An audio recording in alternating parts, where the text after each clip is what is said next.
एक सूत्र से बात हो रही थी, उन्होंने बताया कि पहले चरण के मतदान के बाद जो ग्राउंड रिपोर्ट आई है वो बीजेपी के लिए बेहद खतरनाक है, बेहद खराब प्रदर्शन की ओर अंकित कर रही है। उस सूत्र से अभी बात चल ही रही थी, तब तक मोदी जी का एक ट्वीट आया जिसमें वो कहते हैं बड़ा उत्साहवर्धन प्रदर्शन रहा है। ठप्पा लग गया इस बात पर कि पहला चरण वॉश आउट है बीजेपी के लिए। अब सुनने में आ रहा है कि नरेंद्र मोदी जी की, अमित शाह जी की और नड्डा जी की कोई देर रात मीटिंग होने वाली है, कोई नई रणनीति पर चर्चा होगी। खैर, याद रहे आज 21 राज्यों की 102 सीटों पर मतदान हुआ और इंडिया गठबंधन बीजेपी से कहीं ज्यादा आगे है।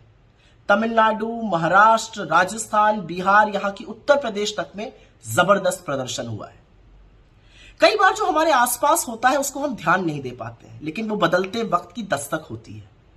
एक्सेस माई इंडिया के प्रदीप गुप्ता का उस ट्वीट को डिलीट करना जिसमें साफ तौर पे ये लिखा था कि 13 राज्यों में बीजेपी अपना जनाधार खो रही है, या बीजेपी के सांसदों का खुलेआम ये कहना कि मेहनत करो, कोई मोदी की वेव नहीं है, उस बात की पुष्टि करता है जो हम लगातार कह रहे हैं। 10 साल सत्ता में रहने के बाद मोदी जी आज भी कांग्रेस को कोसने के अलावा दूसरी कोई बात नहीं कर पा रहे। कोई ऐसी बड़ी उपलब्धि नहीं है जो गिनाए, कोई ऐसा काम नहीं किया जिस पर चर्चा करें, ना आगे की कोई रणनीति है।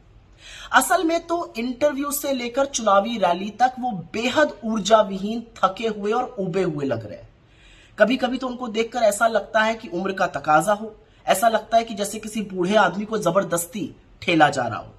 ना रैलियों में तालियां बज रही हैं, ना इंटरव्यू से कोई बड़ी सुर्खी, बड़ी हेडलाइन निकल रही है जो नैरेटिव सेट कर पाए, वही घिसी पिटी बातें। और दूसरी तरफ राहुल गांधी, नाक में दम कर रखा है इन्होंने, कभी गाड़ी में, कभी सड़क से जनता से सीधा संवाद कर रहे हैं। युवाओं को तो 100% यकीन हो चला है कि अगर कोई व्यक्ति इनके लिए कुछ करेगा तो वो सिर्फ राहुल गांधी है, बाकी किसी के बस की बात नहीं है ये। कांग्रेस के बेरोजगारी, महंगाई और गरीबी खत्म करने के प्लान पर लोगों का विश्वास हो चला है। लोग ये भी समझ लग गए हैं कि संविधान के साथ खिलवाड़ करने के कितने भयावह परिणाम होंगे और उनकी जिंदगी पर इसका क्या असर पड़ेगा। तो ये जो जनता है ना, ये जो पब्लिक है, ये सब समझती है, जानती है, बूझती है, चुप रहती है और समय आने पर बड़ा बदलाव करती है। उस बड़े बदलाव की आहट पहले मतदान के चरण में जोर जोर से गूंज रही है। बीजेपी साउथ में साफ है, नॉर्थ में हाफ है और यही भारतीय जनता पार्टी का ग्राफ है।